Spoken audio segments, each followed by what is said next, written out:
So the chicken's back, and anyone who's watched my fighter video from before or who's done the quest knows that it can be incredibly silly in terms of crit fishing and enemy AI manipulation.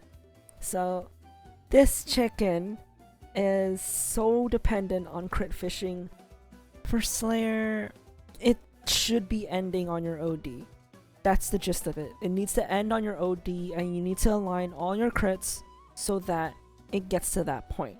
If you OD any later, you're losing time. And you have to align that last crit to be the ending blow. So you're gonna want to start off this one throwing your own chicken at it and hoping it crits. It needs to crit, otherwise you just reset. This is why Termina is really important for it. Regardless of what class, you can weapon switch to a Termina, or in this case for Slayer, you can just multi-weapon. After you throw your bird, you're gonna kick your ball and gap close up, and then you're gonna recoil back just a bit and fall to the ground. And that's gonna proc the light rays. Now the light rays are really important because it gives you 3 counter ops to sidestep WAWs for this instance, and that's important because it charges your gauge up the fastest.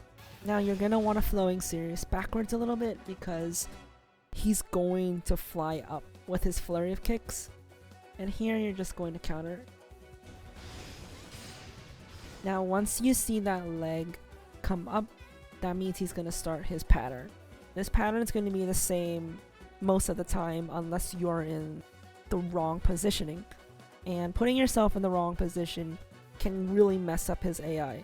Now, you want to do a mix of WAWA and WANA. So, weapon action, or weapon action, normal attack. Now, WAWA is really good once you get the counter early and you can ensure the last 4 slashes of your WAWA hits. Otherwise, you're better off using WANA, which gives you some room for other PAs.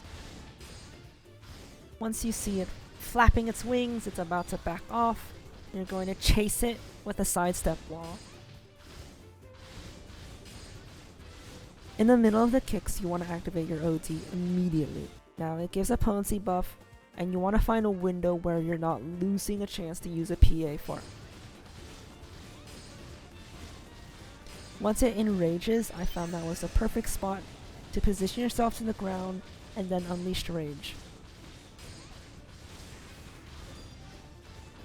So this one kick right here is the big difference maker for a lot of runs. And that's because it can be the difference between 50 seconds or 52 seconds, and maybe in 49.